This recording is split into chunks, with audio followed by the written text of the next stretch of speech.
আসসালামু আলাইকুম রহমতুল্লাহি আবরকাত বিসমিল্লাহি ওসসালাতু ওয়াসসালামু আলা রাসূলিল্লাহ। আলহামদুলিল্লাহ, সকল প্রশংসা মহান আল্লাহ পাক রব্বুল আলামিনের দরবারে, লাখ কোটি দরুদ ও সালাম জনাবে মুহাম্মদ রাসূলুল্লাহ সাল্লাল্লাহু আলাইহি ওয়াসাল্লামের উপর। আমি সর্বপ্রথম কৃতজ্ঞতা জানাই আল্লাহ তাআলার উপর, এরপর কৃতজ্ঞতা জানাই আমার পিতামাতার উপর, তারপর কৃতজ্ঞতা জানাই আমাদের প্রিয় মেন্টর স্যার জনাব ইকবাল বাহার জাহিদ স্যারের উপর। তো আমি আমার ক্ষুদ্র পরিচয় তুলে ধরছি। আমার নাম হাফেজ মাওলানা মোহাম্মদ আবু তাহের, নিজ জেলা টাঙ্গাইল, উপজেলা দিলদুয়ার।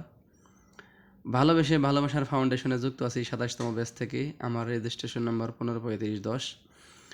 আমি যে উদ্যোগগুলো গ্রহণ করেছি তার মধ্যে মাশরুম 1 নম্বরে। আমি মাশরুম চাষি, মাশরুম নিজেই চাষ করতেছি। এর পাশাপাশি ইউনানি, আয়ুর্বেদিক, পলিপাস, হিজামা, হোমিওপ্যাথিক চিকিৎসা সেবা নিয়ে কাজ করতেছি। এর পাশাপাশি চিয়া সিড, মধু, ঘি এগুলোও বিক্রি করি আলহামদুলিল্লাহ। আমার ছোট্ট একটা পেজ আছে, আমার পেজের নাম হচ্ছে কবিরাজ ঘর। সকলে ভালোবেসে ঘুরে আসবেন ইনশাল্লাহ। তো এ পর্যায়ে স্যারের দেওয়া সেশনগুলো থেকে আমি একটা সেশন পাঠ করে শোনাচ্ছি। এক ওভারে আপনার 6টা বল। আপনি আউট হয়ে যেতে পারেন।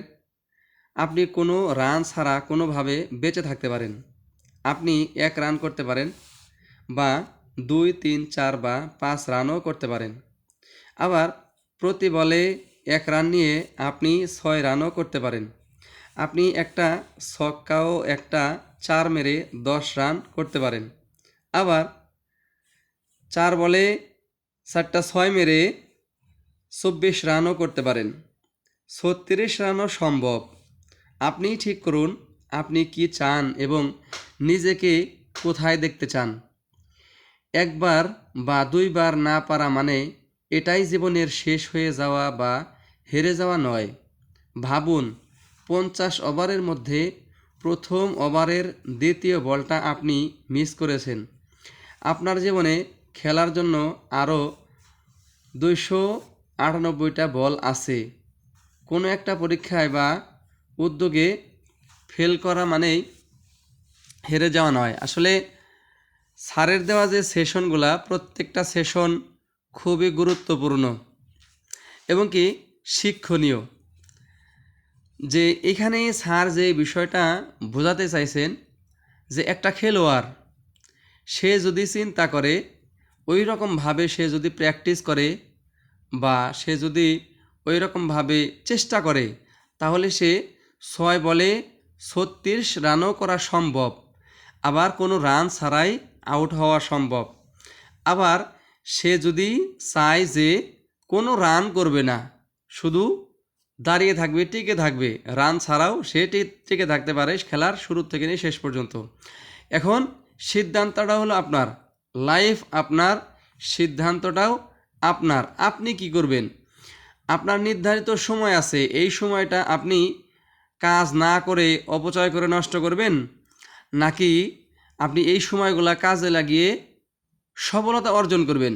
সিদ্ধান্তটা আপনার, লাইফ আপনার, সিদ্ধান্তও আপনার, কাজ করার দায়িত্বও আপনার। তো যা হোক, এখান থেকে আমরা একটা জিনিস শিক্ষা পেলাম, যে কোনো একটা সময় আমাদের নষ্ট করা যাবে না। জীবনের প্রত্যেকটা সময় গুরুত্বপূর্ণ। এখন এই গুরুত্বপূর্ণ সময় যদি পরিশ্রম করার বয়সে যদি নষ্ট করি, শেষ বয়সে গিয়ে আমাদের অবশ্যই পস্তাতে হবে। এজন্যে আমাদের প্রত্যেকটা ব্যক্তির সময় থাকতে সময়ের মূল্য দেওয়া উচিত। তো যা হোক, যেই কথাগুলা বললাম বা স্যারের দেওয়া সেশন থেকে পাঠ করে আমরা যা শিখলাম, তো আল্লাহ তাআলা আমাদের সকলকেই স্যারের দেওয়া প্রত্যেকটা সেশন অনুসরণ করার মতো তৌফিক দান করেন, আমিন। আজকে পর্যন্তই। সকলের সুস্বাস্থ্য কামনা করে আজকে বোধহয় বিদায় নিচ্ছি। আসসালামু আলাইকুম ওয়া রাহমাতুল্লাহি ওয়া বারাকাতুহু।